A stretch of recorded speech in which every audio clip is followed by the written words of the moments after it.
Hello കൂട്ടുകാരെ, വീട്ടിൽ ചെയ്തിരിക്കുന്ന ചില കൃഷികളും പരിപാലനവുമാണ് ഈ വീഡിയോ. ചീരയാണിത്. വിത്ത് പാകി മുളപ്പിച്ച് വളർത്തിയെടുത്ത ചീരത്തൈകളാണിവ. ഇത് ഇങ്ങറ്റം മുതൽ ഇങ്ങനെ കിടക്കുകയാണ്. വളർച്ചയനുസരിച്ച് ഈ തൈകൾ ഇനി മാറ്റി നടണം. കൂട്ടം കൂടി വളരാൻ പാടല്ലേ.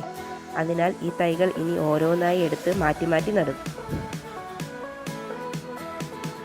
ചീരയുടെ ഇലയ്ക്ക് നല്ല നിറവും വലുപ്പവും ലഭിക്കാനും നശിച്ചു പോകാതിരിക്കാനും സൂര്യപ്രകാശം അത്യാവശ്യമാണ്.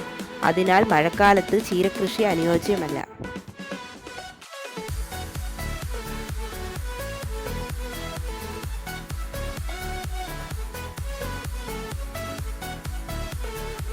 ഇവിടെ പച്ച ചീരയും ചുവന്ന ചീരയും ഒന്നിച്ചാണ് നട്ടിരിക്കുന്നത്. ഏകദേശം പാകം ചെയ്യാനുള്ള വളർച്ചയെത്തിയ ചീരകളാണിവ.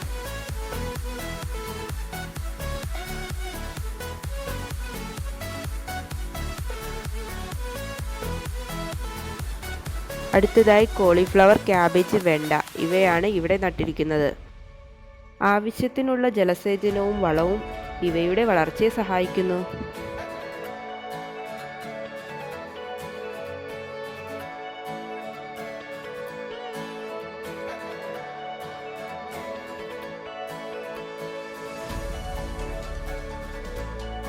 ഇനി അടുത്തതായി വെറ്റില കൃഷി. ഇതിൻ്റെ ഒരു പ്രത്യേകത എന്തെന്ന് വെച്ചാൽ ഒറ്റ കൃഷിയിൽ തന്നെ കൂടുതൽ കാലം വിളവെടുക്കാൻ കഴിയുന്നു എന്നതാണ്.